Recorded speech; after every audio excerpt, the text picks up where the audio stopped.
मेरे प्रिय 140 करोड़ परिवारजन,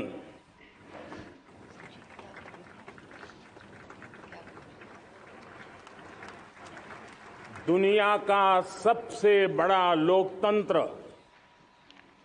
और अब बहुत लोगों का अभिप्राय है कि जनसंख्या की दृष्टि से भी हम विश्व में नंबर 1 पर है।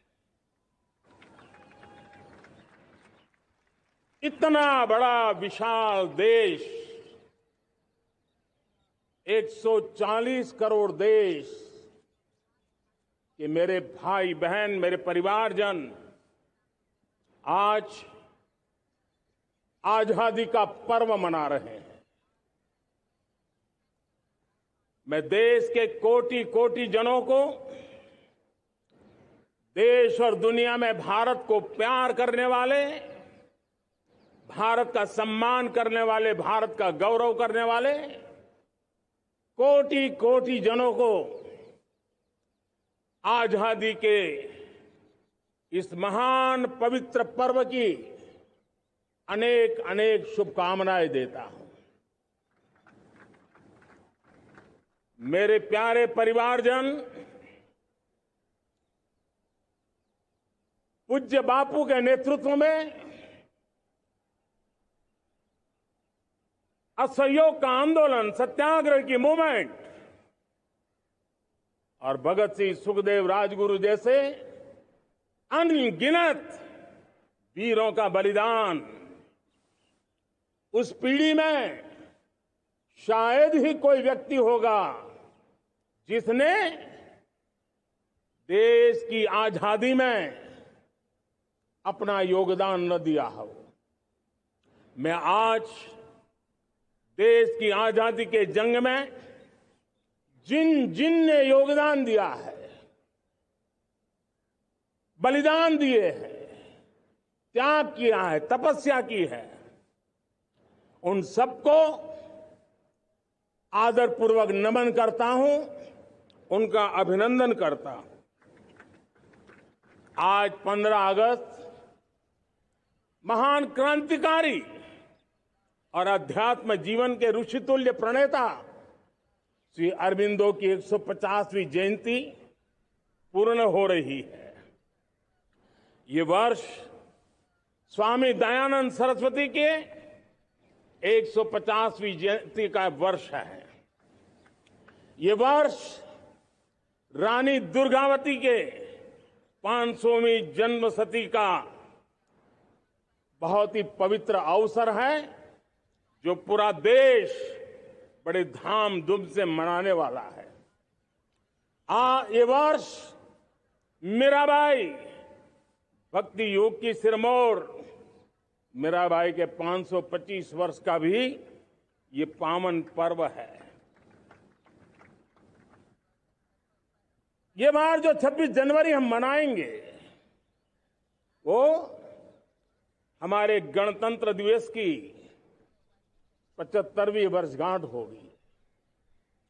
अनेक प्रकार से अनेक अवसर, अनेक संभावनाएं राष्ट्र निर्माण में जुटे रहने के लिए पल पल नई प्रेरणा, पल पल नई चेतना, पल पल सपने, पल पल संकल्प, शायद इससे बड़ा कोई अवसर नहीं हो सकता।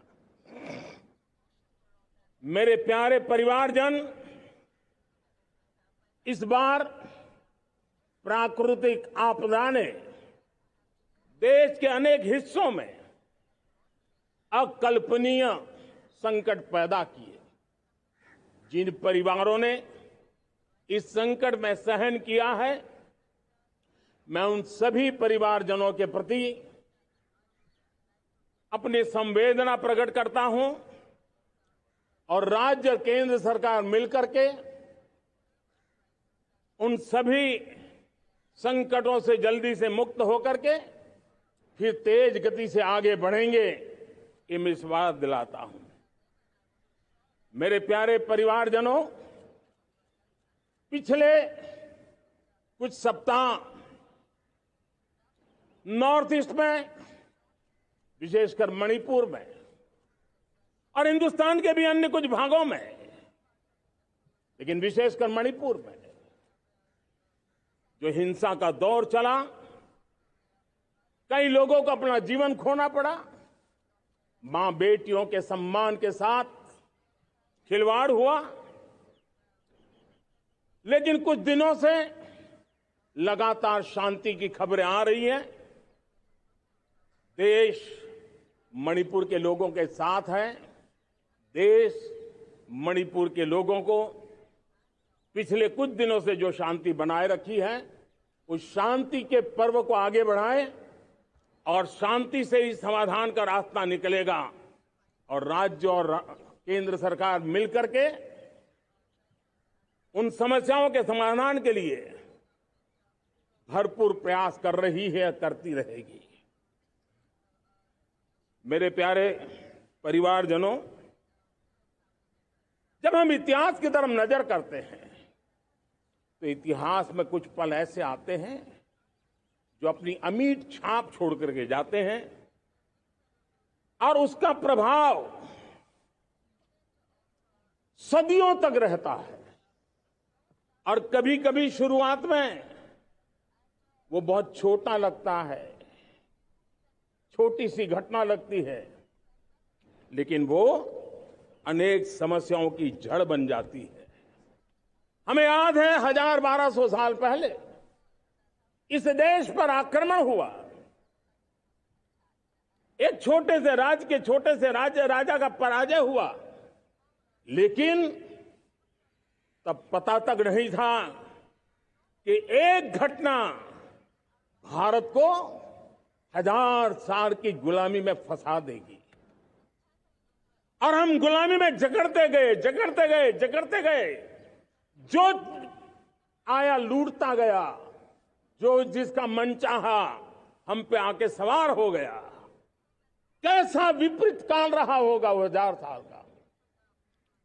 मेरे प्यारे परिवारजनों, घटना छोटी क्यों ना हो, लेकिन 1000 साल तक प्रभाव छोड़ के रही है। लेकिन मैं आज इस बात का जिक्र इसलिए करना चाहता हूं कि भारत के वीरों ने इस कालखंड में कोई भूभाग ऐसा नहीं था, कोई समय ऐसा नहीं था जब उन्होंने देश की आजादी के लौ को जलता न रखा हो, बलिदान की परंपरा न बनाई हो। मां भारती बेड़ियों से मुक्त होने के लिए उठ खड़ी हुई थी, जंजीरों को झकझोर रही थी। और देश की नारी शक्ति, देश की युवा शक्ति, देश के किसान, देश के गांव के लोग, मजदूर, कोई हिंदुस्तानी ऐसा नहीं था जो आजादी के सपने को लेकर के जीता न हो। आजादी को पाने के लिए मर मिटने के लिए तैयार होने वालों की एक बड़ी फौज तैयार हो गई थी। जेलों में जवानी खपाने वाले अनेक महापुरुष हमारे देश की आजादी को, इन गुलामी की बेड़ियों को तोड़ने के लिए लगे हुए थे। मेरे प्यारे परिवारजनों, जन चेतना का वो व्यापक रूप, त्याग और तपस्या का वो व्यापक रूप, जन जन के अंदर एक नए विश्वास जगाने वाला वो पल आखिरकार 1947 में देश आजाद हुआ। 1000 साल की गुलामी में संजोए हुए सपने देशवासी पूरे करते हुए देखे। साथियों, मैं 1000 साल पहले की बात इसलिए कह रहा हूं, मैं देख रहा हूं फिर एक बार देश के सामने एक मौका आया है। इस ऐसे कालखंड में हम जी रहे हैं, ऐसे कालखंड में हमने प्रवेश किया है और यह हमारा सौभाग्य है कि भारत के ऐसे अमृत काल में, यह अमृत काल का पहला वर्ष है, या तो हम जवानी में जी रहे हैं या हम मां भारती की गोद में जन्म ले चुके हैं।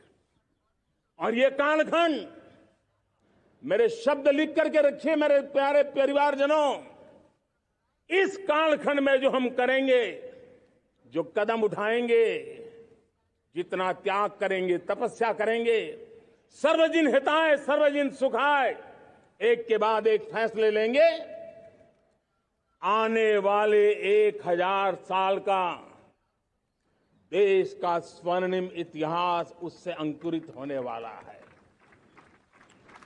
इस कालखंड में होने वाली घटनाएं आगामी 1000 साल के लिए इसका प्रभाव पैदा करने वाली है। गुलामी की मानसिकता से बाहर निकला हुआ देश पंच प्राण को समर्पित होकर के एक नए आत्मविश्वास के साथ आज आगे बढ़ रहा है। नए संकल्पों को सिद्ध करने के लिए वो जी जान से जुड़ रहा है।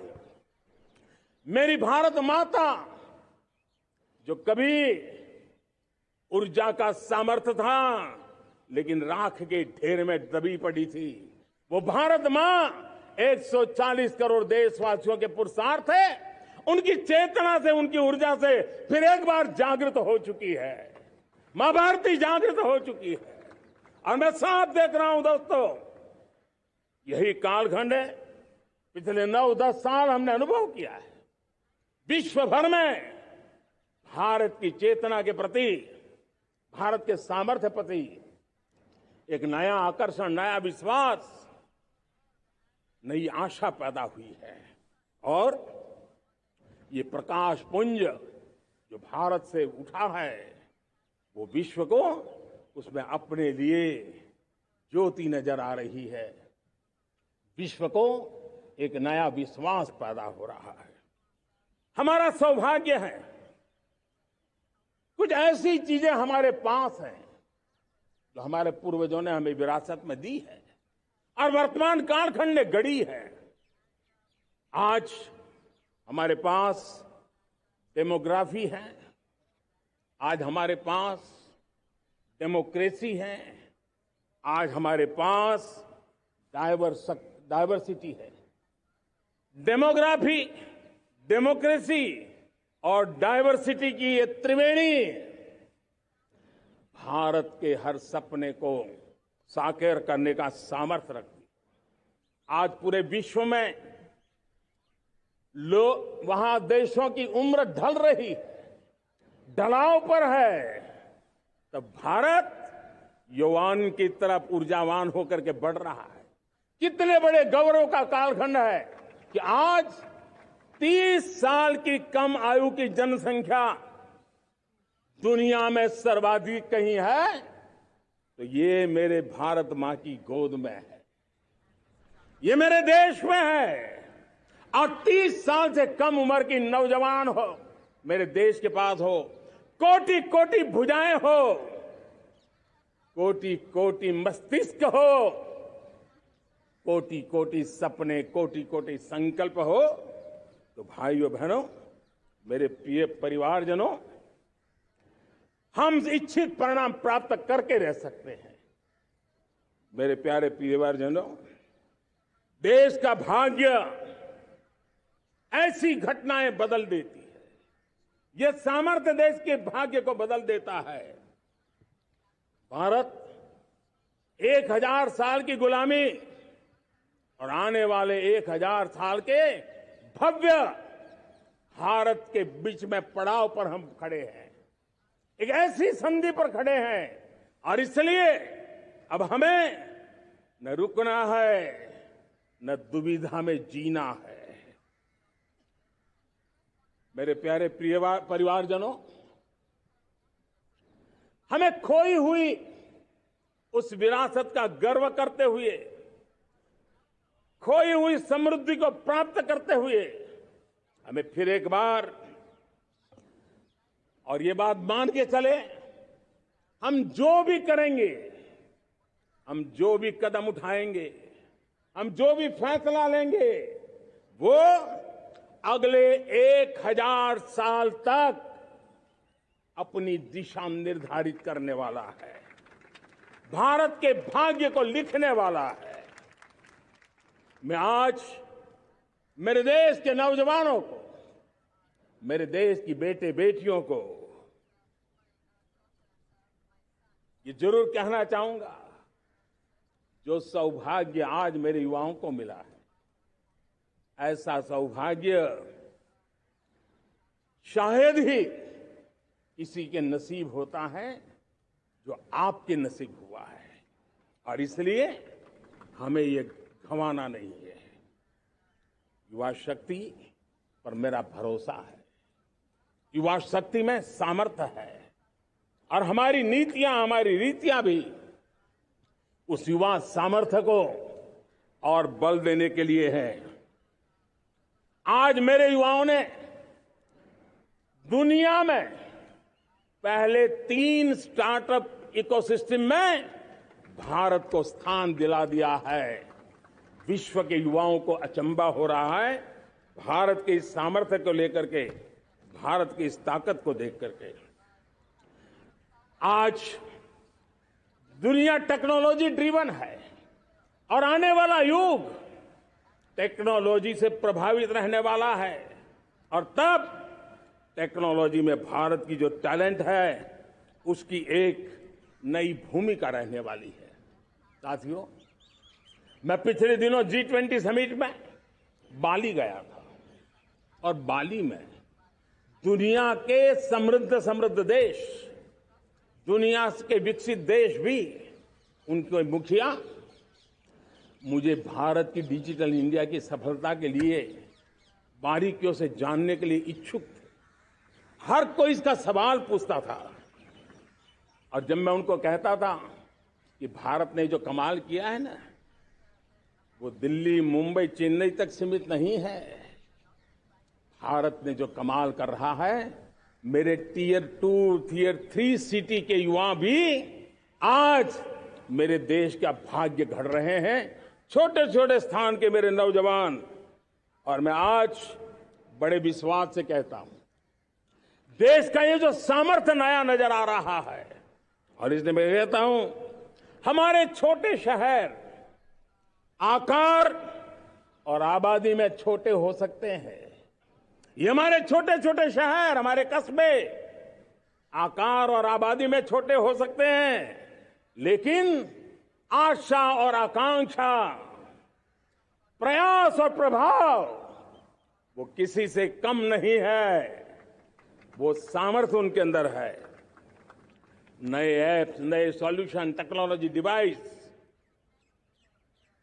अब खेलों की दुनिया देखिए, कौन बच्चे हैं? झुग्गी झोंपड़ी से निकले हुए बच्चे आज खेलों की दुनिया में पराक्रम दिखा रहे हैं। छोटे छोटे गांव के, छोटे छोटे कस्बे के नौजवान, हमारी बेटे बेटियां आज कमाल दिखा रही है। अब देखिए, मेरे देश की 100 जितनी स्कूल ऐसी हैं जहां के बच्चे सैटेलाइट बना करके सैटेलाइट छोड़ने की तैयारियां कर रही है। आज हजारों टिंकरिंग लैब नए वैज्ञानिकों का गर्भाधान कर रही है। आज हजारों टिंकरिंग लैब लाखों बच्चों को साइंस और टेक्नोलॉजी की राह पर आगे बढ़ने के लिए प्रेरणा दे रही है। मैं मेरे देश के नौजवानों को कहना चाहता हूं, अवसरों की कमी नहीं है। आप जितने अवसर चाहेंगे, ये देश आसमान से भी ज्यादा अवसर आपने देने का सामर्थ्य रखता है। मैं आज लाल किले की प्राचीर से मेरे देश की माताओं, बहनों, मेरे देश की बेटियों को हृदय से अभिनंदन करना चाहता हूं।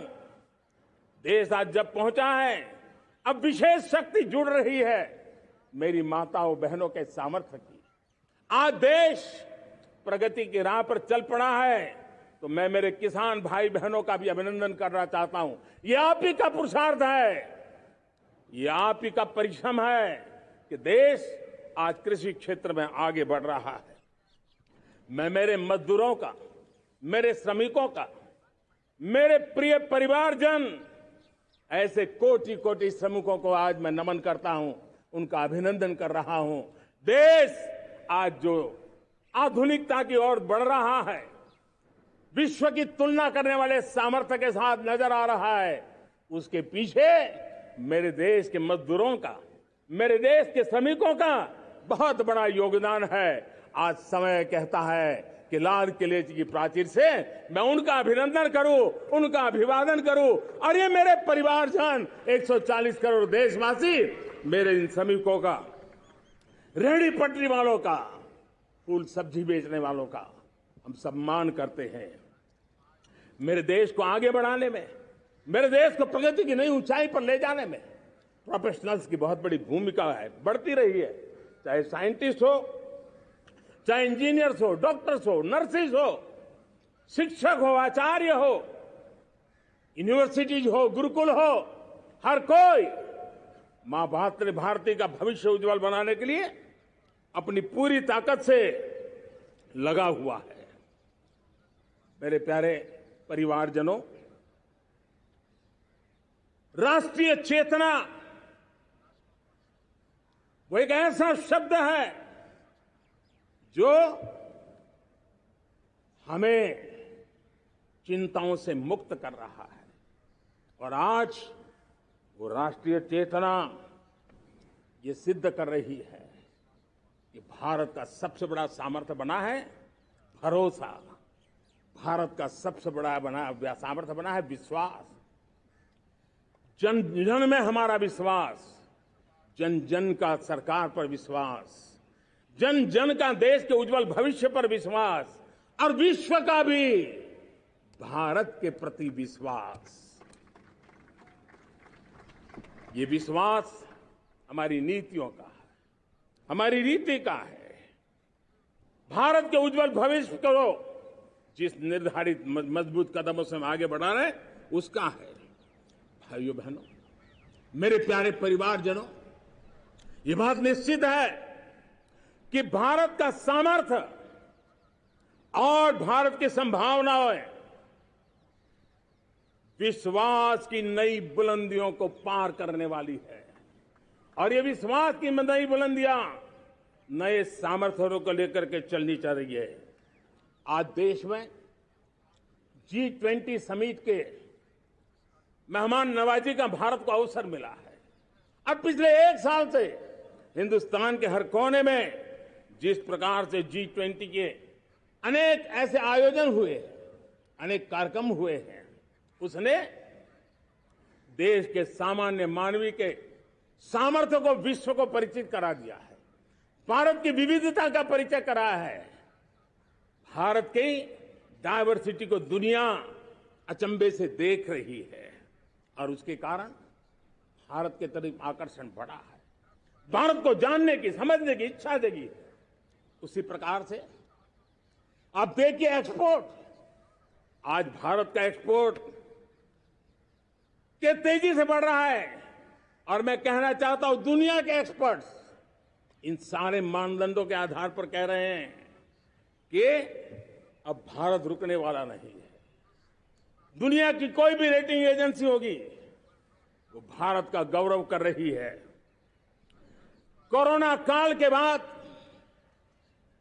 दुनिया एक नए सिरे से सोचने लगी, और मैं विश्वास से देख रहा हूं कि जिस प्रकार से द्वितीय महायुद्ध के बाद, द्वितीय विश्व युद्ध के बाद दुनिया ने एक नया वर्ल्ड ऑर्डर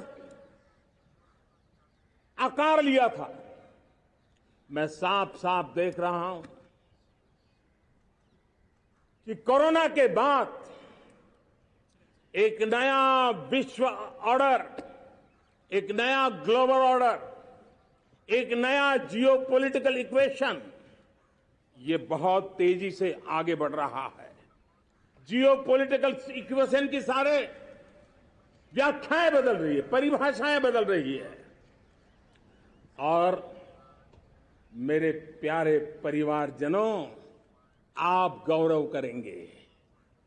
बदलते हुए विश्व को शेप देने में आज मेरे 140 करोड़ देशवासियों, आपका सामर्थ्य नजर आ रहा है। आप निर्णायक मोड़ पर खड़े हैं, और कोरोना काल में भारत ने जिस प्रकार से देश को आगे बढ़ाया, दुनिया ने हमारे सामर्थ्य को देखा है। जब दुनिया की सप्लाई चेन तहस नहस हो गई थी, बड़ी बड़ी अर्थव्यवस्थाओं पर दबाव था, उस समय भी हमने कहा था हमें विश्व का विकास देखना है तो मानव केंद्रीय होना चाहिए, मानवीय संवेदनाओं से भरा हुआ होना चाहिए, और तब जाकर के समस्याओं का सही समाधान निकालेंगे। और कोविड ने हमें सिखाया है या हमें मजबूर किया है, लेकिन मानवीय संवेदनाओं को छोड़ करके हम विश्व का कल्याण नहीं कर सकते। आज भारत ग्लोबल साउथ की आवाज बन रहा है। भारत की समृद्ध विरासत आज दुनिया के लिए एक अवसर बन रहा है। Global economy, global supply chain, इसमें भारत की हिस्सेदारी, मैं पक्का विश्वास से कहता हूं, आज जो भारत ने परिस्थिति पैदा हुई है, आज जो भारत ने कमाया है, वो दुनिया में स्थिरता की गारंटी लेकर के आया है। दोस्तों, अब न हमारे मन में, न 140 करोड़ मेरे परिवारजनों के मन में, और न ही दुनिया के मन में कोई इफ्स है, कोई बट्स है। विश्वास बन चुका है। मेरे प्यारे देशवासियों, अब गेंद हमारे पाले में है। हमें अवसर जाने नहीं देना चाहिए, हमें मौका छोड़ना नहीं चाहिए। भारत में मैं मेरे देशवासियों का इसलिए भी अभिनंदन करता हूं कि मेरे देशवासियों में एक नीर-क्षीर विवेक का सामर्थ्य है, समस्याओं की जड़ों को समझने का सामर्थ्य है। और इसलिए 2014 में मेरे देशवासियों ने 30 साल के अनुभव के बाद तय किया कि देश को आगे ले जाना है तो स्थिर सरकार चाहिए, मजबूत सरकार चाहिए, पूर्ण बहुमत वाली सरकार चाहिए।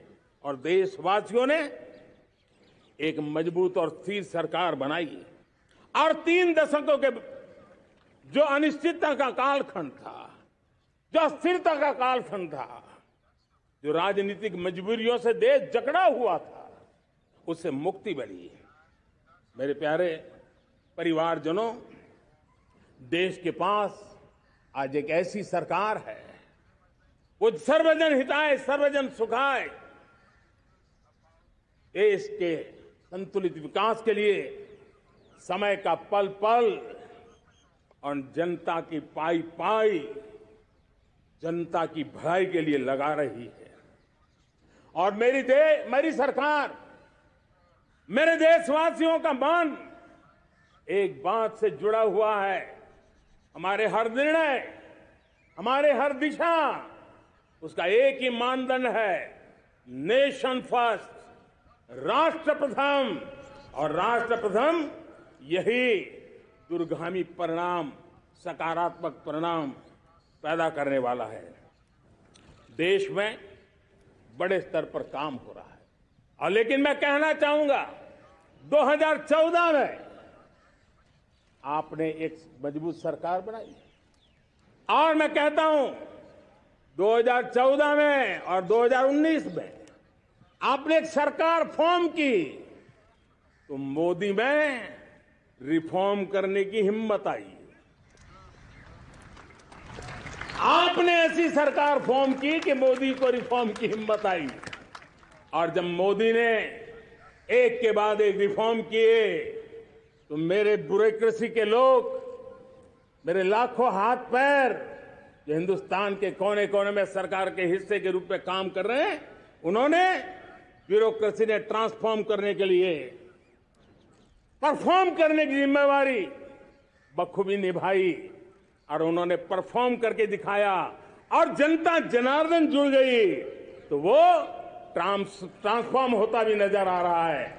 और इसलिए रिफॉर्म, परफॉर्म, ट्रांसफॉर्म, ये कालखंड अब भारत के भविष्य को गढ़ रहा है।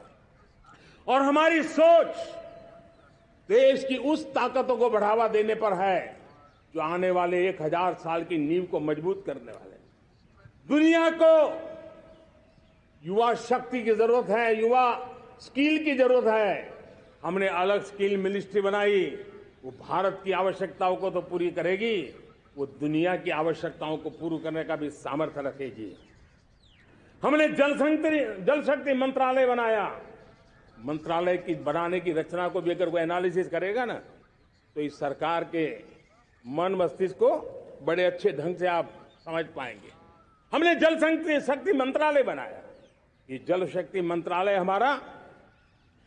हमारे देश के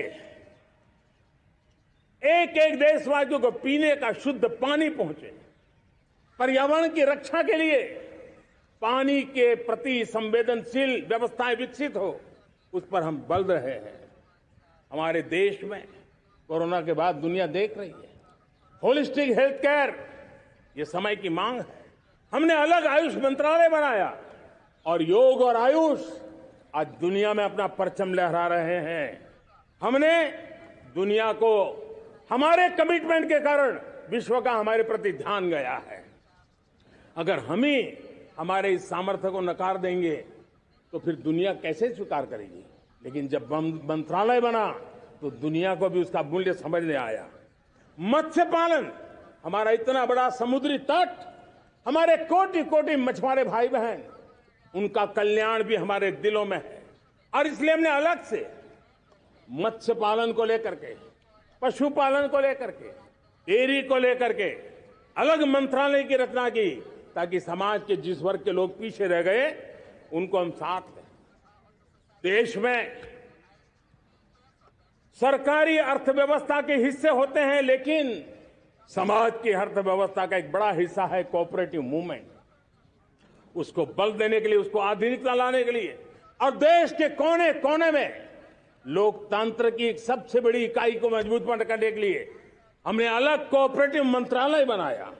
और वो हमारी सहकारी संस्थाएं उसका जाल बिछा रहा है, ताकि गरीब से गरीब की वहां सुनवाई हो, उसकी आवश्यकताओं की पूर्ति हो, और वो भी राष्ट्र के विकास की योगदान में एक छोटी इकाई का हिस्सा बनकर के उसमें वो योगदान दे रखें। हमने सहकार से समृद्धि का रास्ता अपनाया है।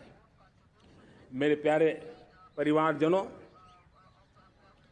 जब हम लोग 14 में आए थे तो हम वैश्विक अर्थव्यवस्था में 10वें नंबर पर थे, और आज 140 करोड़ देशवासियों का पुरुषार्थ रंग लाया है कि हम विश्व की अर्थव्यवस्था में 5वें नंबर पर पहुंच चुके हैं।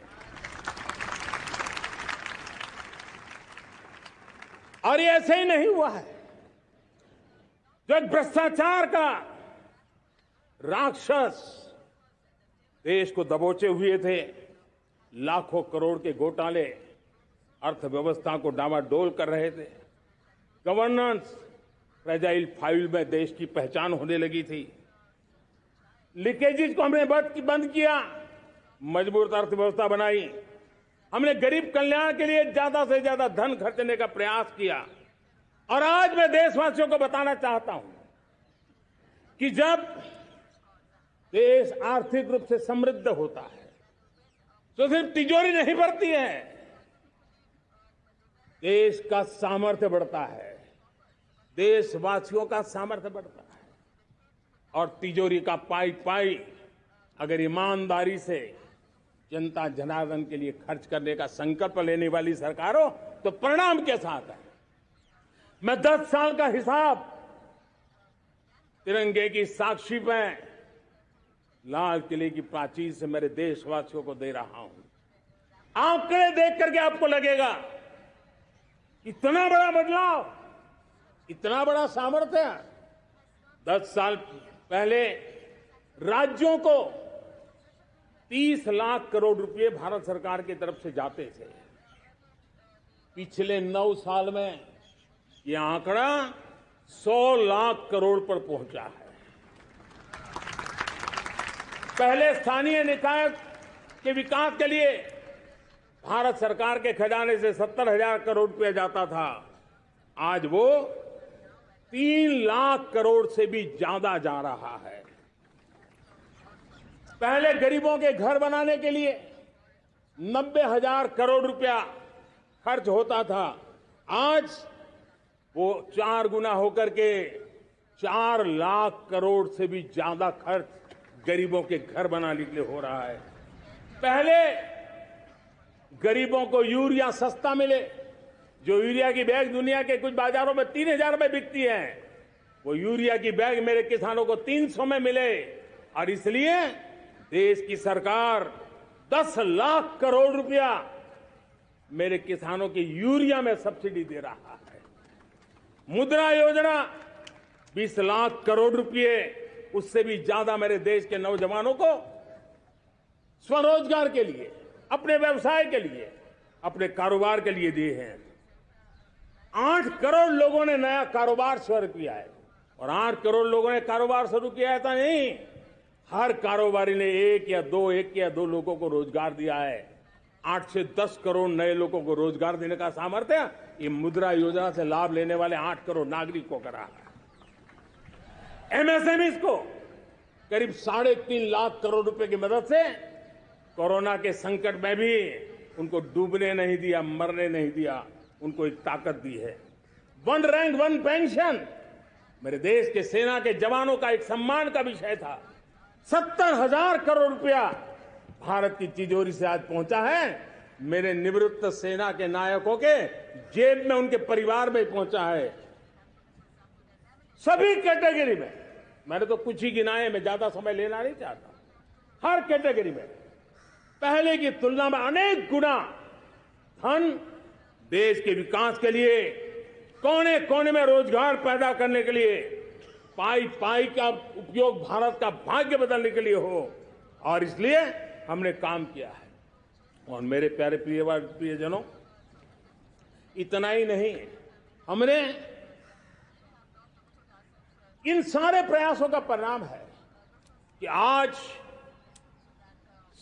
5 साल के मेरे कार्यकाल में, 5 साल के कार्यकाल में, 5 साल में 13.5 करोड़ मेरे गरीब भाई बहन गरीबी की जंजीरों को तोड़ करके न्यू मिडिल क्लास के रूप में बाहर आए हैं।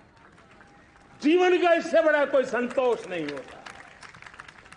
मेरे प्यारे प्रिय परिवारजनों, और जब 13.5 करोड़ लोग गरीबी की इस मुसीबतों से बाहर निकलते हैं, तो कैसी कैसी योजनाएं उनको मदद दी है। उनको आवास योजना का लाभ मिलना, पीएम स्वनिधि से 50,000 करोड़ रुपया रेहड़ी पटरी वालों तक पहुंचाया है। आने वाले दिनों में, आने वाली विश्वकर्मा जयंती पर एक कार्यक्रम हम लागू करेंगे। इस विश्वकर्मा जयंती पर हम करीब 13-15 हजार करोड़ रुपया से, जो परंपरागत कौशल्य से रहने वाले लोग, जो औजार से और अपने हाथ से काम करने वाला वर्ग है, ज्यादातर ओबीसी समुदाय से, हमारे सुथार हो, हमारे सोनार हो, हमारे राजमिस्त्री हो, हमारे कपड़े धोने वाले काम करने वाले लोग हो, हमारे बाल काटने वाले भाई बहन परिवार हो, ऐसे लोगों को एक नई ताकत देने के लिए हम आने वाले महीने में विश्वकर्मा जयंती पर विश्वकर्मा योजना लॉन्च करेंगे और करीब 13-15 हजार करोड़ से उसका प्रारंभ करेंगे। हमने पीएम किसान सम्मान निधि में 2.5 लाख करोड़ रुपया सीधा मेरे देश के किसानों के खाते में जमा किया है। हमने जल जीवन मिशन, हर घर में शुद्ध पानी पहुंचे, 2 लाख करोड़ रुपया खर्च किया है। हमने आयुष्मान भारत योजना, ताकि गरीब को बीमारी के कारण अस्पताल जाने से जो मुसीबत होती थी उसको मुक्ति दिलाना, उसको दवाई मिले, उसका उपचार हो, ऑपरेशन हो, अच्छे से अच्छी हॉस्पिटल में हो। आयुष्मान भारत योजना के तहत 70,000 करोड़ रुपए हमने लगाए हैं। पशुधन, देश ने कोरोना वैक्सीन की बात तो देश को याद है, 40,000 करोड़ रुपए लगाए, वो तो याद है। लेकिन आपको जानकर के खुशी होगी, हमने पशुधन को बचाने के लिए करीब करीब 15,000 करोड़ रुपया पशुधन के टीकाकरण के लिए लगाया है। मेरे प्यारे देशवासियों, मेरे प्यारे परिवारजनों, जन औषधि केंद्रों ने देश के सीनियर सिटीजन्स को, देश के मध्यम वर्गीय परिवार को एक नई ताकत दी है। जिस संयुक्त परिवार में अगर किसी को एक डायबिटीज जैसा हो जाए, 2-3 हजार रुपया दवाई का बिल स्वाभाविक हो जाता है। हमने जन औषधि केंद्र से जो दवाई बाजार में 100 रुपए में मिलती है, वो 10 रुपया, 15 रुपया, 20 रुपए में दी। और आज देश में 1,000 जन औषधि केंद्रों से मेरे इन बीमारी में जिनको दवाई की जरूरत थी, ऐसे लोगों के करीब 20,000 करोड़ रुपया उनके जेब में बचा है।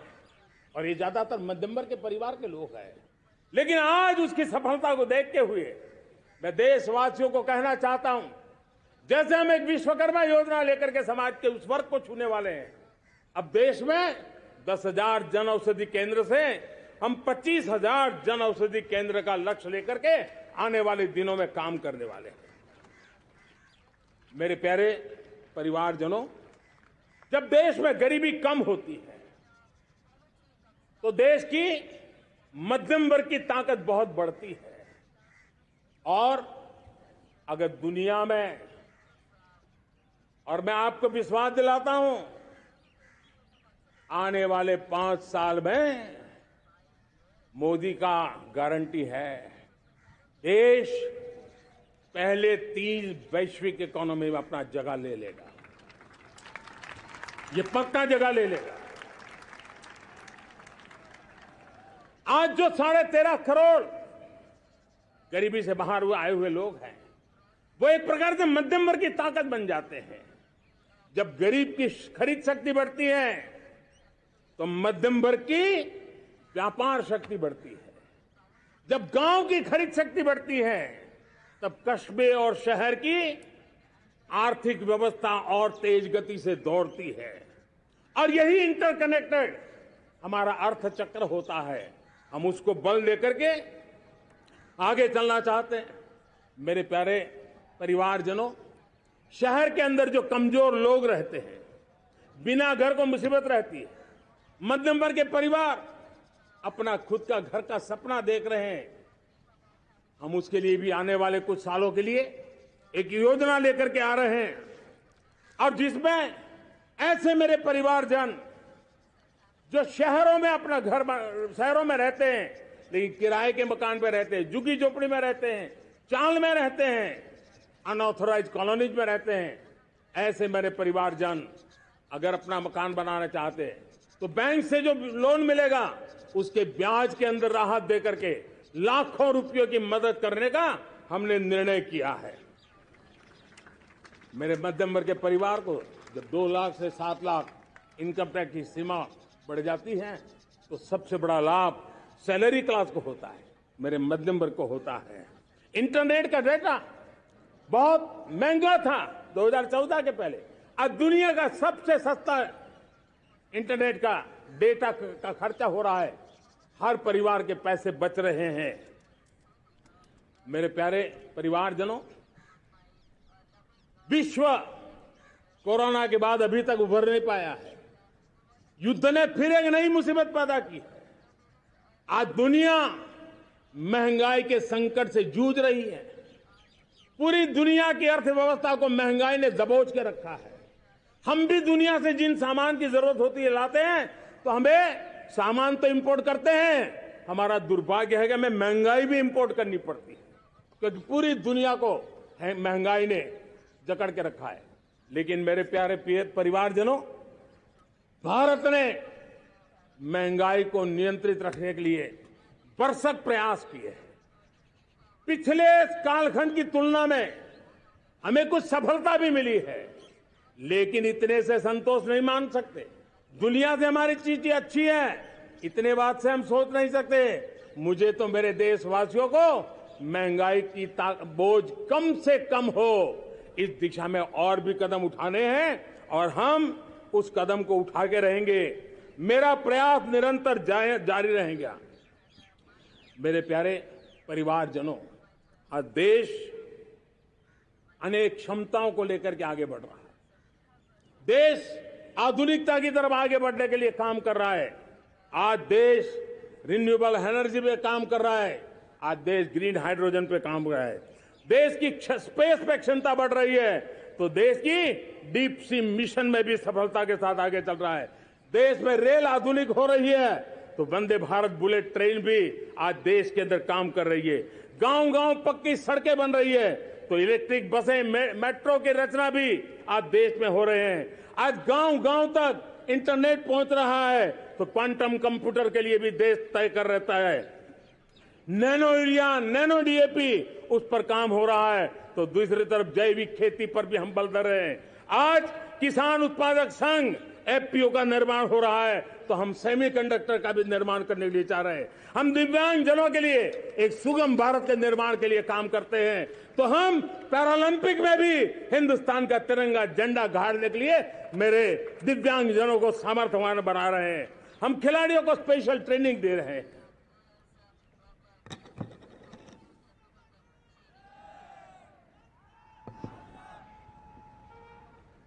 आज भारत पुरानी सोच, पुराने ढर्रे को छोड़ करके लक्ष्यों को तय करके लक्ष्यों को प्राप्त करने की दिशा से चल रहा है। और जब मैं कहता हूं ना कि जिसका शिलान्यास हमारी सरकार करती है, उसका उद्घाटन भी हमारे कालखंड में करते हैं। इन दिनों जो मैं शिलान्यास कर रहा हूं ना, आप लिख के रखिए, उसके उद्घाटन भी आप सबने मेरे नसीब में ही छोड़े हुए हैं। हमारी कार्य संस्कृति बड़ा सोचना, दूर का सोचना, सर्वजन हिताय सर्वजन सुखाय सोचना, यह हमारी कार्यशैली रही है। और सोच से भी ज्यादा, संकल्प से भी ज्यादा हासिल कैसे करना, इस ऊर्जा के साथ हम काम करते हैं। हमने आजादी के काल अमृत महोत्सव में 75,000 अमृत सरोवर बनाने का संकल्प किया था। उस समय हमने हर जिले में 75 अमृत सरोवर बनाने का संकल्प किया था। करीब 50-55 हजार अमृत सरोवर की कल्पना की थी, लेकिन आज करीब 75,000 अमृत सरोवर का काम निर्माण हो रहा है। ये अपने आप में बहुत बड़ा काम हो रहा है। जनशक्ति और जल शक्ति की ताकत भारत के पर्यावरण की रक्षा में भी काम आने वाली है। 18,000 गांवों तक बिजली पहुंचाना, जनधन बैंक खाते खोलना, बेटियों के लिए शौचालय बनाना, सारे टारगेट समय के पहले पूरी शक्ति से पूरे करेगा। और जब भारत ठान लेता है तो उसे पूरा करके रहता है। ये हमारा ट्रैक रिकॉर्ड कहता है। 200 करोड़ वैक्सीनेशन का काम, दुनिया हमें जब पूछती है 200 करोड़ सुनती है, उनकी आंखें फट जाती है। इतना बड़ा काम ये मेरे देश के आंगनवाड़ी वर्कर, हमारी आशा वर्कर, हमारी हेल्थ वर्कर, उन्होंने करके दिखाया। यह मेरे देश का सामर्थ्य है। 5G को रोल आउट किया, दुनिया में सबसे तेज गति से 5G रोल आउट करने वाला मेरा देश है। 700 से अधिक जिलों तक हम पहुंच चुके हैं और अब 6G की भी तैयारी कर रहे हैं। हमने टास्क फोर्स बना दिया है। रिन्यूएबल एनर्जी, हम टारगेट से पहले चले हैं। हमने रिन्यूएबल एनर्जी 2030 का जो टारगेट तय किया था, 21-22 में इसको पूरा कर दिया। हमने इथेनॉल में 20% ब्लेंडिंग की बात कही थी, वो भी हमने समय से 5 साल पहले पूरा कर दिया। हमने $500 बिलियन के एक्सपोर्ट की बात की थी, वो भी समय के पहले $500 बिलियन से ज्यादा कर दिया। हमने तय किया, जो हमारे देश में 25 साल से चर्चा हो रही थी कि देश में नई संसद बने, पार्लियामेंट का कोई सत्र ऐसा नहीं था नई संसद के। ये मोदी है, समय के पहले नई संसद बना करके रख दिया। मेरे प्यारे भाई बहनों, ये काम करने वाली सरकार है, निर्धारित लक्ष्यों को पार करने वाली सरकार है। ये नया भारत है, ये आत्मविश्वास से भरा हुआ भारत है। ये संकल्पों को चरितार्थ करने के लिए जी जान से जुटा हुआ भारत है। और इसलिए ये भारत न रुकता है, ये भारत न थकता है, ये भारत न हाँफता है और न ही ये भारत हारता है। और इसलिए मेरे प्यारे परिवारजनों, आर्थिक शक्ति बढ़ी है तो हमारी सामरिक शक्ति को भी एक नई ताकत मिली है। हमारी सीमाएं पहले से अधिक सुरक्षित हुई है और मेरे सीमा पर बैठे हुए मेरे जवान जो देश की सीमाओं की रक्षा कर रहे हैं और मेरे देश की आंतरिक सुरक्षा के संभालने वाले यूनिफॉर्म फोर्सेज, मैं आजादी के इस पावन पर्व पर उनको भी अनेक अनेक बधाई देते हुए मेरी बात को आगे बढ़ाता हूं। सेना का अधिकरण हो, हमारी सेना युवा बने, हमारी सेना बैटल के लिए रेडी, युद्ध योग्य बने, इसलिए निरंतर रिफॉर्म का काम आज हमारी सेना में हो रहा है। मेरे प्यारे परिवारजनों, आए दिन हम लोग सुना करते थे, यहां बम धमाका हुआ, वहां बम धमाका हुआ, हर जगह पे लिखा हुआ रहता था कि इस बैग को मत छूना, अनाउंसमेंट होते रहते थे। आज देश सुरक्षा की अनुभूति कर रहा है और जब सुरक्षा होती है, शांति होती है, तो प्रगति के नए अरमान हम पूरे कर सकते हैं। उसको लिए सीरियल बम धमाके का जमाना बीती हुई बात हो गई है। निर्दोषों के जो मौत होते थे वो बीते हुए कल की बात हो गई है। आज देश में आतंकी हमलों में भारी कमी आई है। नक्सल प्रभावित क्षेत्रों में भी बहुत बड़ा बदलाव आया है, बहुत बड़ा परिवर्तन का एक वातावरण बना है।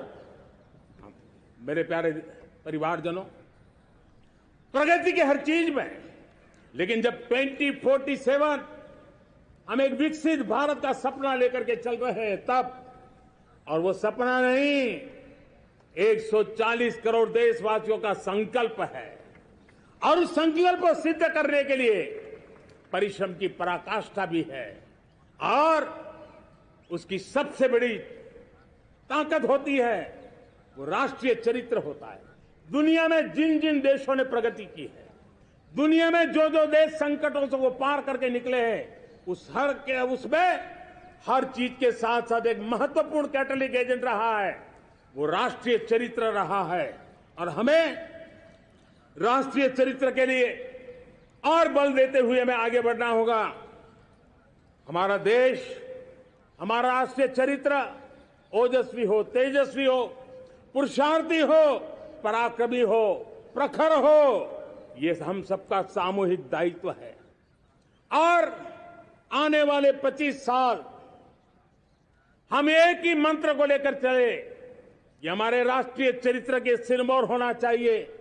एकता का संदेश, भारत की एकता को जीना, भारत की एकता को आंच आए, न ऐसी मेरी भाषा होगी, न ऐसा मेरा कोई कदम होगा।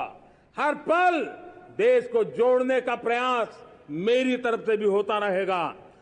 भारत की एकता हमें सामर्थ्य देती है।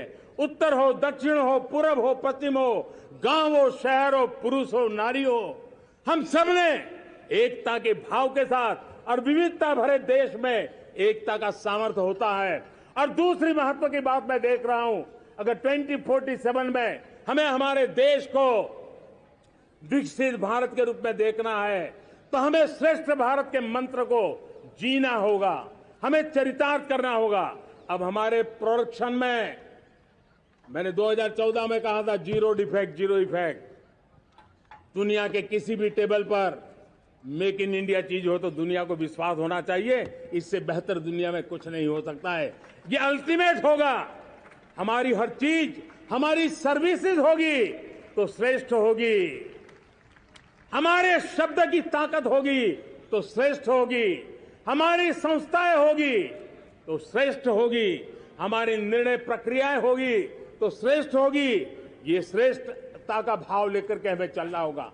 तीसरी बात है, देश में आगे बढ़ाने के लिए एक अतिरिक्त शक्ति का सामर्थ्य भारत को आगे ले जाने वाला है और वो है विमेन लेड डेवलपमेंट। आज भारत गर्व से कह सकता है कि दुनिया में नागरिक उड्डयन में अगर किसी एक देश में सबसे ज्यादा विमेन पायलट है तो मेरे देश में है। आज चंद्रयान की गति हो, मून मिशन की बात हो, मेरी विमेन साइंटिस्ट उसका नेतृत्व कर रहे हैं। आज विमेन सेल्फ हेल्प ग्रुप हो, मेरी 2 करोड़ लखपति दीदी का लक्ष्य लेकर के आज विमेन सेल्फ हेल्प ग्रुप पे हम काम कर रहे हैं। हम हमारी नारी शक्ति के सामर्थ्य को बढ़ावा देते हुए विमेन लेड डेवलपमेंट के, और जब G20 में मैंने विमेन लेड डेवलपमेंट के विषय को आगे बढ़ाया है तो पूरा G20 समूह इसके महत्व को स्वीकार कर रहा है और उसके महत्व को स्वीकार कर करके वो उसको बहुत बल दे रहे हैं। उसी प्रकार से भारत विविधताओं से भरा देश है। असंतुलित विकास के हम शिकार रहे हैं। मेरा पराया का के कारण हमारे देश के कुछ हिस्से उसके शिकार रहे हैं। अब हमें रीजनल एस्पिरेशंस को, संतुलित विकास को बल देना है और रीजनल एस्पिरेशंस को लेकर के उस भावना को हमें सम्मान देते हुए, जैसे हमारी भारत मां का कोई, हमारा शरीर का कोई अंग अगर अविकसित रहे तो हमारा शरीर विकसित नहीं माना जाएगा। हमारा शरीर का कोई अंग दुर्बल रहे तो हमारा शरीर स्वस्थ नहीं माना जाएगा। वैसे ही मेरी भारत माता, उसका कोई एक भूभाग भी, समाज का कोई तबका भी अगर दुर्बल रहे तो मेरी भारत माता समर्थ है, स्वस्थ है, ऐसा बैठ करके हम नहीं बैठ सकते। और इसलिए रीजनल एस्पिरेशंस को हमने एड्रेस करने की आवश्यकता है और इसलिए हम समाज का सर्वांगीण विकास हो, सर्वस्पर्शी विकास हो, भूभाग के हर क्षेत्र को उसकी अपनी ताकत को खिलने का अवसर मिले, उस दिशा में आगे बढ़ना चाहते हैं। मेरे प्यारे परिवारजनों, भारत एक मदर ऑफ डेमोक्रेसी है। भारत मॉडल ऑफ डायवर्सिटी भी है।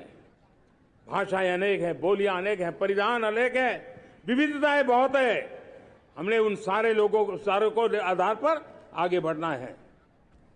मेरे प्यारे परिवारजनों, देश के जब मैं एकता की बात करता हूं तब अगर घटना मणिपुर में होती है तो पीड़ा महाराष्ट्र में होती है, अगर बाढ़ आसाम में आती है तो बेचैन केरला हो जाता है। हिंदुस्तान के किसी भी हिस्से में कुछ भी हो, हम एक अंगांगी भाव की अनुभूति करते हैं। मेरे देश की बेटियों पर जुल्म न हो, यह हमारा सामाजिक भी दायित्व है, यह हमारा पारिवारिक दायित्व भी है और ये देश के नाते हम सबका दायित्व है। आज जब अफगानिस्तान से गुरु ग्रंथ साहब के स्वरूप को लाते हैं तो पूरा देश गौरव की अनुभूति करता है।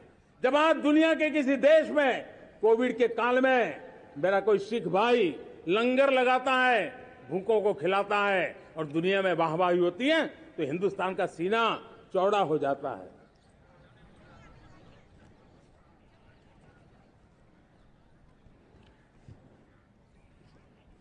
मेरे प्यारे परिवारजनों, हमारे लिए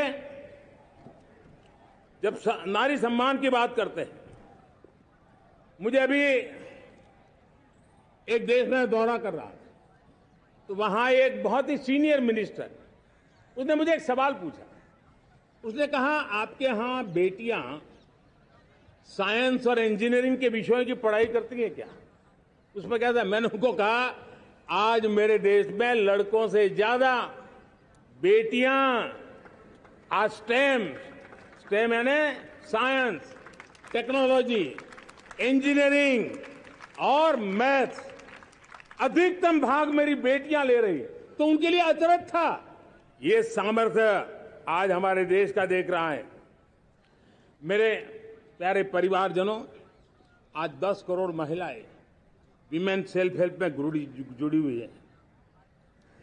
और विमेन सेल्फ हेल्प ग्रुप के साथ आप गांव में जाएंगे तो आपको बैंक वाली दीदी मिलेगी, आपको आंगनवाड़ी वाली दीदी मिलेगी, आपको दवाई देने वाली दीदी मिलेगी। और अब मेरा सपना है 2 करोड़ लखपति दीदी बनाने का, गांव में 2 करोड़ लखपति दीदी। और इसके लिए एक नया अभिगम भेजा, साइंस और टेक्नोलॉजी। हमारे गांव की महिलाओं का भी सामर्थ्य देखता हूं मैं, और इसलिए हम एक नई योजना सोच रहे हैं कि हमारे एग्रीकल्चर सेक्टर में टेक्नोलॉजी आए, एग्रीटेक को बल मिले। इसलिए विमेन सेल्फ हेल्प ग्रुप की बहनों को हम ट्रेनिंग देंगे, ड्रोन चलाने की, ड्रोन रिपेयरिंग की हम ट्रेनिंग देंगे, और हजारों ऐसे विमेन सेल्फ हेल्प ग्रुप को भारत सरकार ड्रोन देगी, ट्रेनिंग देगी, और हमारे एग्रीकल्चर के काम में ड्रोन की सेवाएं उपलब्ध हो। इसके लिए हम शुरुआत करेंगे। प्रारंभ हम 15,000 विमेन सेल्फ हेल्प ग्रुप के द्वारा ये ड्रोन की उड़ान का हम आरंभ कर रहे हैं। मुझे विश्वास है कि इसके कारण हमारे परिवारजनों का, मेरे प्यारे परिवारजनों, आज देश आधुनिकता की तरफ बढ़ रहा है। हाईवे हो, रेलवे हो, एयरवे हो, हाईवेज हो, इंफॉर्मेशन वेज, वाटरवेज हो, कोई क्षेत्र ऐसा नहीं है जिस क्षेत्र को आगे बढ़ाने की दिशा में आज देश काम न करता हो। पिछले 9 वर्ष में तटीय क्षेत्रों में हमने, आदिवासी क्षेत्र में, हमारे पहाड़ी क्षेत्र में विकास को बहुत बढ़ दिया है। हमने पर्वतमाला, भारतमाला ऐसी योजनाओं के द्वारा समाज के उस वर्ग को हमने बल दिया है। हमने गैस की पाइपलाइन से हमारे पूर्वी भारत को जोड़ने का काम किया है। हमने अस्पतालों की संख्या बढ़ाई है, हमने डॉक्टर की सीटें बढ़ाई है ताकि हमारे बच्चे डॉक्टर बनने का सपना पूरा कर सके। हमने मातृभाषा में पढ़ाने पर बल दिया है, अब मातृभाषा में वो पढ़ाई कर सके उस दिशा में। और मैं भारत के सुप्रीम कोर्ट का भी धन्यवाद करता हूं कि भारत की सुप्रीम कोर्ट ने कहा है कि आप जो जजमेंट देंगे उसका जो ऑपरेटिव पार्ट होगा वो जो अदालत में आया है उसकी भाषा में उसको उपलब्ध होगा। मातृभाषा का महात्म्य आज बढ़ रहा है। मेरे प्यारे भाई परिवारजनों, आज तक हमारे देश के जो बॉर्डर विलेज हैं, हमने वाइब्रेंट बॉर्डर विलेज का एक कार्यक्रम शुरू किया है। और वाइब्रेंट बॉर्डर विलेज, अब तक इसके लिए कहा जाता था देश के आखिरी गांव। हमने उस पूरी सोच को बदला है, वो देश का आखिरी गांव नहीं है। सीमा पर जो नजर आ रहा है वो मेरे देश का पहला गांव है। अगर सूरज उगता है पूरब में तो उस तरफ के गांव में पहली सूरज की किरण आती है। अगर सूरज ढलता है तो इस तरफ के गांव में आखिरी किरण उसका लाभ मिलता है। ये मेरे पहले गांव है और मुझे खुशी है कि आज मेरे इस कार्यक्रम के विशेष मेहमान, ये जो पहले गांव है, सीमावर्ती गांव है, उसके 600 प्रधान आज इस लाल किले की प्राचीर के इस महत्वपूर्ण कार्यक्रम का हिस्सा बनने के लिए आए। पहली बार वो इतनी दूर तक आए हैं, नए संकल्प और सामर्थ्य के साथ जुड़ने के लिए आया है। मेरे प्यारे परिवारजनों, हमने संतुलित विकास के लिए एस्पिरेशनल डिस्ट्रिक्ट, एस्पिरेशनल ब्लॉक की कल्पना की और आज उसके सुखद परिणाम मिल रहे हैं। आज राज्य के जो नॉर्मल पैरामीटर्स हैं, जो एस्पिरेशनल डिस्ट्रिक्ट कभी बहुत पीछे थे, वो आज राज्य में भी अच्छा करने लग गए हैं। और मुझे विश्वास है कि आने वाले दिनों में ये हमारे आकांक्षी जिले, हमारे आकांक्षी बॉल अवश्य आगे बढ़ेंगे। जैसे मैंने कहा था, भारत का चरित्र की चर्चा कर रहा था, तो मैंने पहला कहा था भारत की एकता, दूसरा कहा था भारत श्रेष्ठता की तरफ बल दें, तीसरा कहा था विमेन लेड डेवलपमेंट की मैंने बात कही थी, और मैं आज एक बात और कहना चाहता हूं कि हम जैसे रीजनल एस्पिरेशन, मैंने चौथी बात कही थी, पांचवी महत्व की बात, और भारत ने उस दिशा में ध्यान, और वो है हमारा राष्ट्रीय चरित्र विश्व मंगल के लिए सोचने वाला होना चाहिए। हमें देश को इतना मजबूत बनाना है जो विश्व मंगल के लिए भी अपनी भूमिका अदा करे। और आज कोरोना के बाद मैं देख रहा हूं जिस प्रकार से संकट की घड़ी में देश ने दुनिया की मदद की, उसका परिणाम है कि आज दुनिया में हमारा देश एक विश्व मित्र के रूप में, विश्व का अटूट साथी के रूप में आज मेरे देश की पहचान बनी है। हमें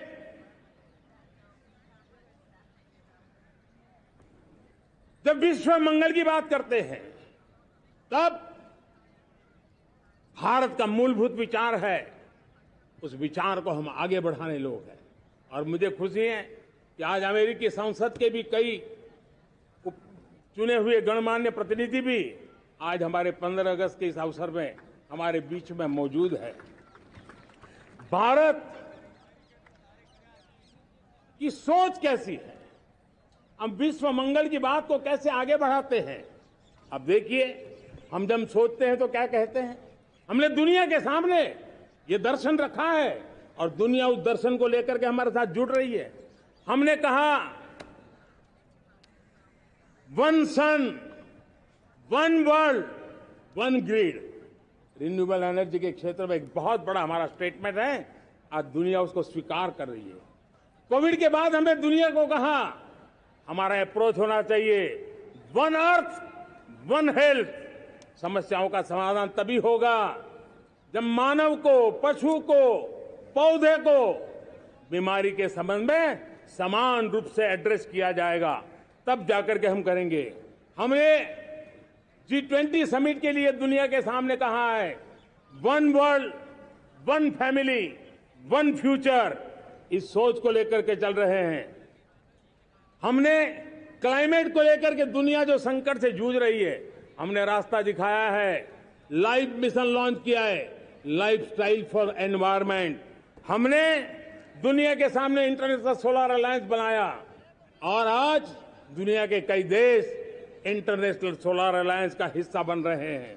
हमने बायोडायवर्सिटी का महत्व देखते हुए बिग कैट अलायंस की व्यवस्था को हमने आगे बढ़ाया है। हमने प्राकृतिक आपदा के कारण, ग्लोबल वार्मिंग के कारण इंफ्रास्ट्रक्चर का जो नुकसान होता है, उसके लिए दूरगामी व्यवस्थाओं की जरूरत है और इसलिए coalition for disaster resilient infrastructure CDRI एक समाधान के रूप में दुनिया को दिया है।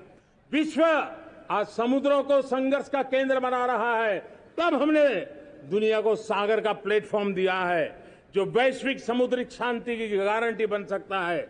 हमने पारंपरिक चिकित्सा पद्धतियों को बल देते हुए WHO का एक ग्लोबल लेवल का सेंटर हिंदुस्तान में बनाने की दिशा में काम किया है। हमने योग और आयुष के द्वारा विश्व कल्याण और विश्व के स्वस्थता की दिशा में काम किया है और आज भारत विश्व मंगल की मजबूत नींव डाल रहा है। इस मजबूत नींव को आगे बढ़ाना हम सबका काम है, हम सबकी जिम्मेवारी है। मेरे प्यारे परिवारजनों, सपने अनेक है, संकल्प साफ है, नीतियां स्पष्ट है, नियत के सामने कोई सवाल या निशान नहीं है, लेकिन कुछ सच्चाइयों को हमें स्वीकार करना पड़ेगा और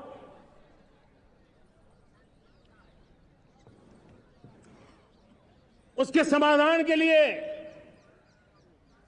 मेरे प्रिय परिवारजनों, मैं आज लाल किले से आपकी मदद मांगने आया हूं। मैं लाल किले से आपके आशीर्वाद मांगने आया हूं, क्योंकि पिछले सालों मैंने देश को जो समझा है, देश की आवश्यकताओं को जो मैंने परखा है और अनुभव के आधार पर मैं कह रहा हूं कि आज गंभीरतापूर्वक उन चीजों को हमें लेना होगा। आजादी के अमृतकाल में 2047 में जब देश आजादी के 100 साल मनाएगा, उस समय दुनिया में भारत का तिरंगा झंडा विकसित भारत का तिरंगा झंडा होना चाहिए।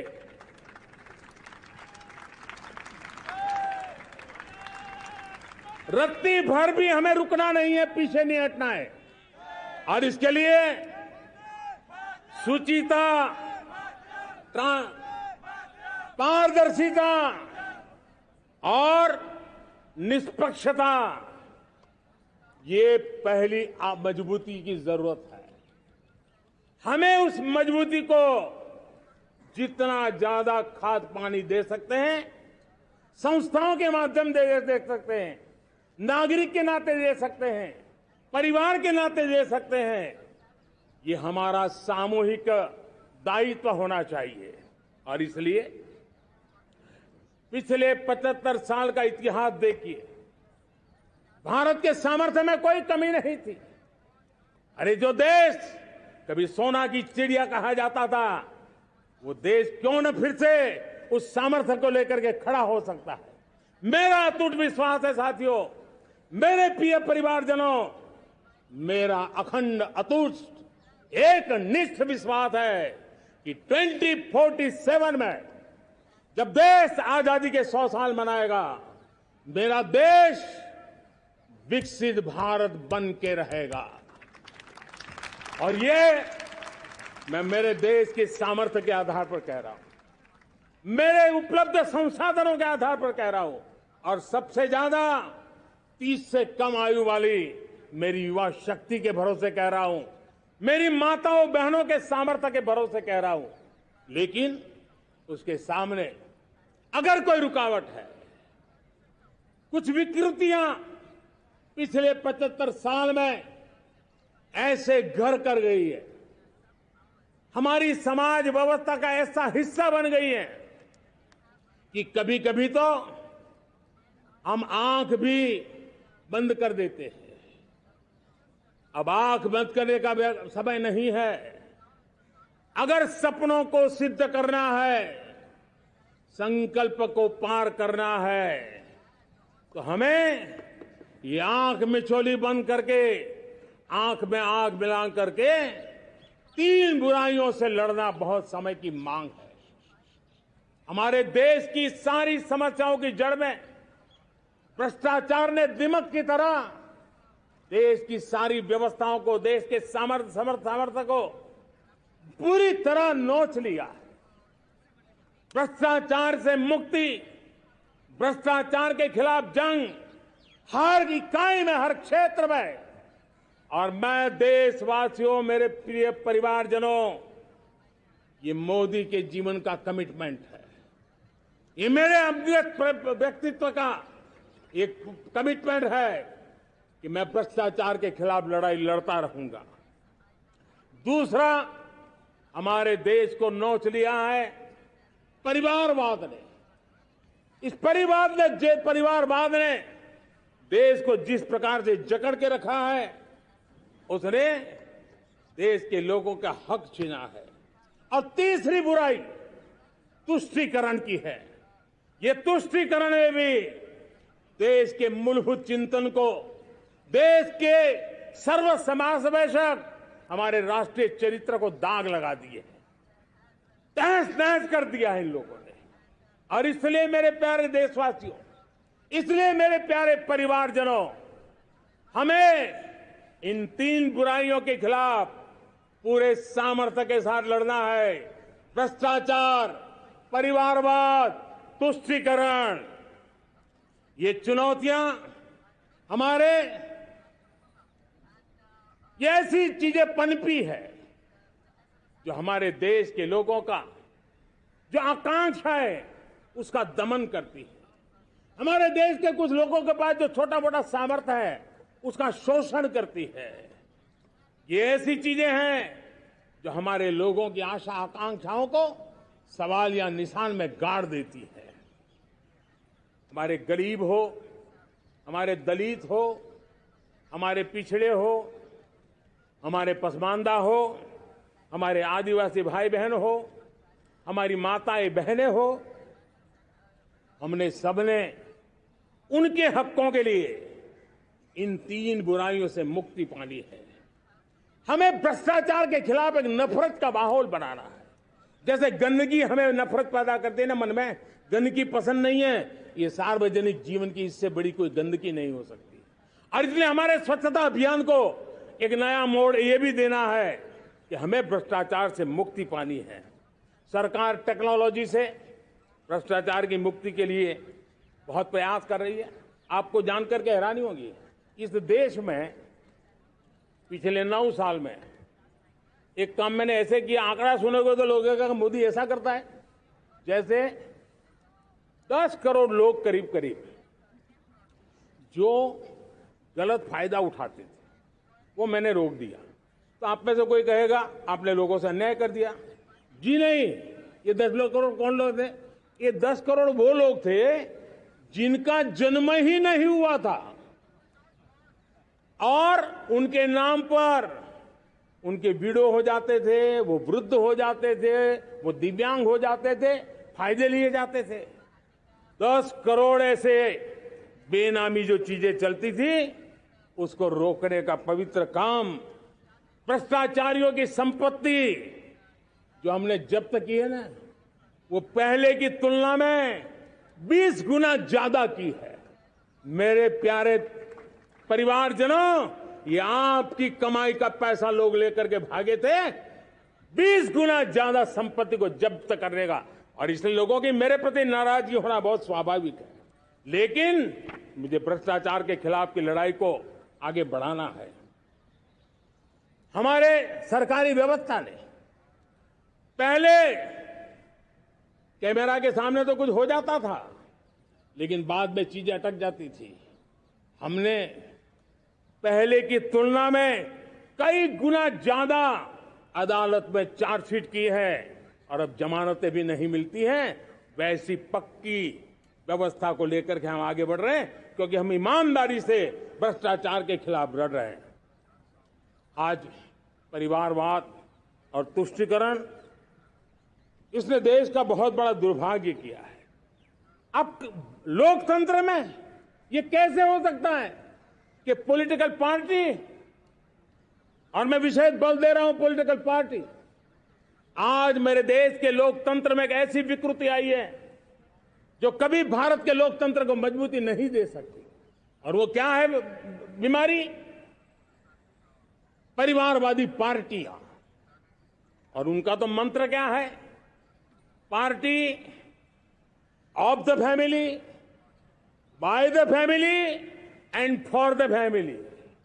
इनका तो जीवन मंत्र यही है कि उनकी पॉलिटिकल पार्टी, उनका राजनीतिक दल परिवार का, परिवार के द्वारा और परिवार के लिए, परिवारवाद और भाई भतीजावाद प्रतिभाओं के दुश्मन होते हैं, योग्यता को नकारते हैं, सामर्थ्य को स्वीकार नहीं करते हैं।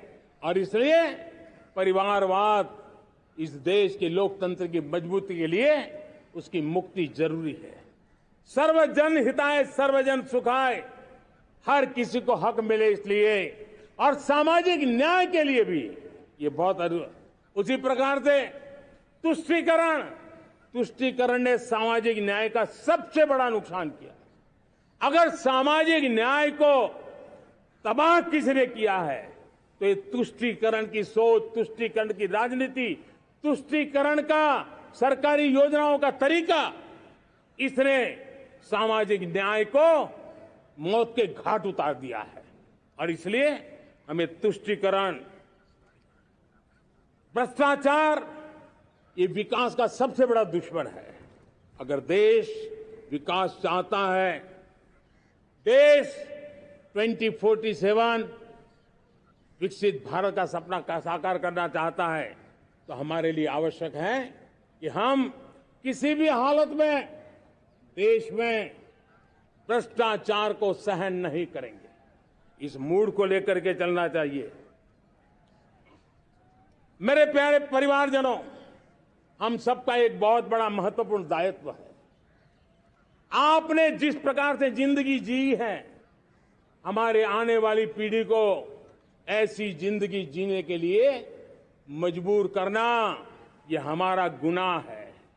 यह हमारा दायित्व है कि हमारे आने वाली पीढ़ी को हम ऐसा समृद्ध देश दें, ऐसा संतुलित देश दें, ऐसा सामाजिक न्याय की धरोहर वाला देश दें, ताकि छोटी छोटी चीजों को पाने के लिए उन्हें कभी भी संघर्ष न करना पड़े। हम सभी का कर्तव्य, हर नागरिक का कर्तव्य है, और ये अमृत काल कर्तव्य काल है। हम कर्तव्य से पीछे नहीं हो सकते। हमें वो भारत बनाना है जो पूज्य बापू के सपनों का था। हमें वो भारत बनाना है जो हमारे स्वतंत्र सेनानियों का सपना था। हमें वो भारत बनाना है जो हमारे वीर शहीदों का था, हमारी वीरांगनाओं का था, जिन्होंने मातृभूमि के लिए अपना जीवन दे दिया था। मेरे प्यारे परिवारजनों, मैं जब 2014 में आपके पास आया था, तब 2014 में मैं परिवर्तन का वादा लेकर के आया था। 2014 में मैंने आपको वादा किया था, मैं परिवर्तन लाऊंगा, और 140 करोड़ मेरे परिवारजन, आपने मुझ पे भरोसा किया और मैंने विश्वास पूरा करने की कोशिश की। रिफॉर्म, परफॉर्म, ट्रांसफॉर्म, वो 5 साल जो वादा था वो विश्वास में बदल गया, क्योंकि मैंने परिवर्तन का वादा किया था। रिफॉर्म, परफॉर्म, ट्रांसफॉर्म के द्वारा मैंने इस वादे को विश्वास में बदल दिया। कठोर परिश्रम किया है, देश के लिए किया है, शान से किया है, सिर्फ और सिर्फ नेशन फर्स्ट, राष्ट्र सर्वोपरि, इस भाव से किया है। 2019 में परफॉर्मेंस के आधार पर आप सबने मुझे फिर से आशीर्वाद दिया। परिवर्तन का वादा मुझे यहां ले आया, परफॉर्मेंस मुझे दोबारा ले आया, और आने वाले 5 साल अभूतपूर्व विकास के हैं। 2047 के सपने को साकार करने का सबसे बड़ा स्वर्णिम पल आने वाले 5 साल है। और अगली बार 15 अगस्त को इसी लाल किले से मैं आपको देश की उपलब्धियां, आपके सामर्थ्य, आपके संकल्प, उसमें हुई प्रगति, उसकी जो सफलता है, उसके गौरवगान, उससे भी अधिक आत्मविश्वास के सामने, आपके सामने मैं प्रस्तुत करूंगा। मेरे प्यारे प्रियजनों, मेरे परिवारजनों, मैं आप में से आता हूं, मैं आपके बीच से निकला हूं, मैं आपके लिए जीता हूं। अगर मुझे सपना भी आता है तो आपके लिए आता है।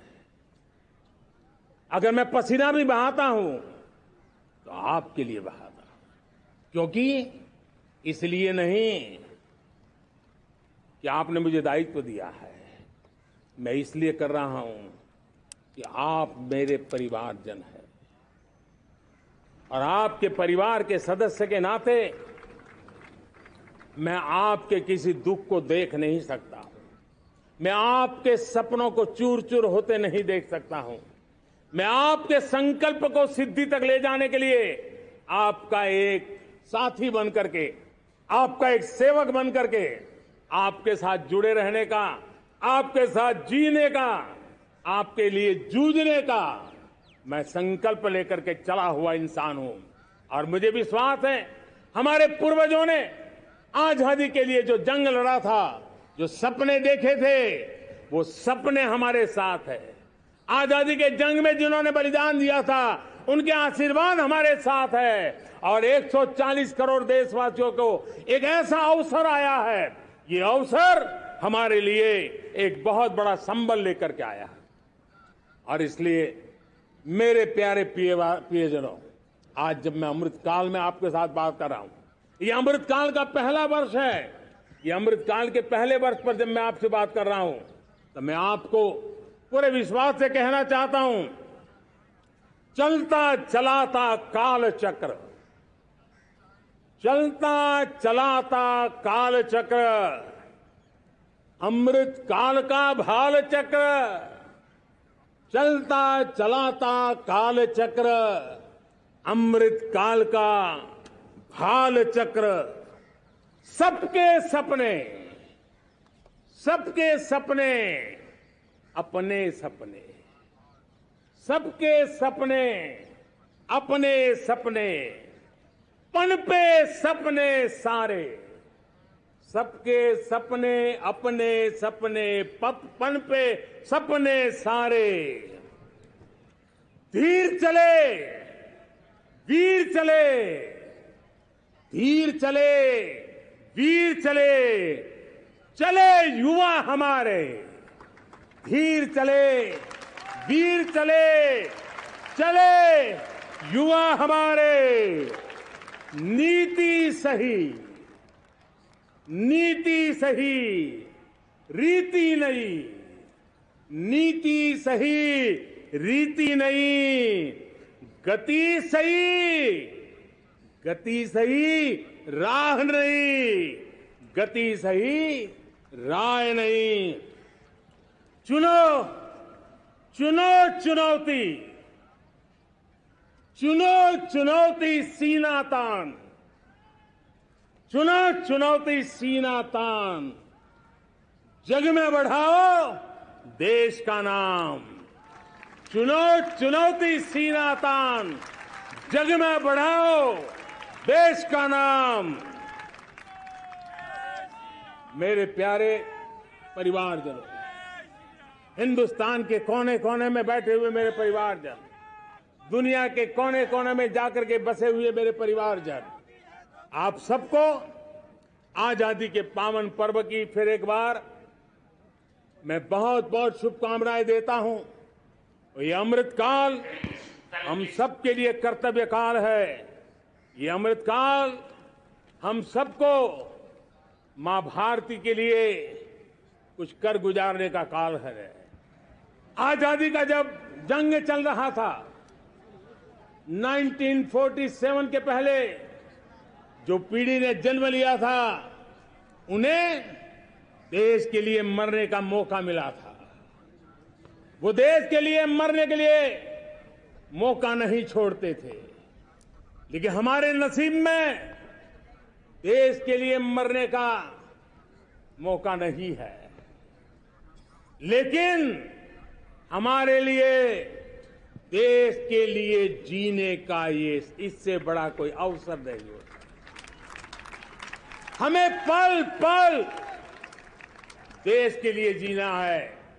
इसी संकल्प के साथ इस अमृतकाल में 140 करोड़ देशवासियों के सपने संकल्प भी बनाने हैं। 140 करोड़ देशवासियों के संकल्प को सिद्धि में भी परिवर्तित करना है और 2047 का जब तिरंगा झंडा फहरेगा तो विश्व एक विकसित भारत का गुणगान करता होगा। इसी विश्वास के साथ, इसी संकल्प के साथ मैं आप सबको अनेक अनेक शुभकामनाएं देता हूं, बहुत बहुत बधाई देता हूं। जय हिंद, जय हिंद, जय हिंद। भारत माता की, भारत माता की, भारत माता की। वंदे, वंदे, वंदे। बहुत बहुत धन्यवाद।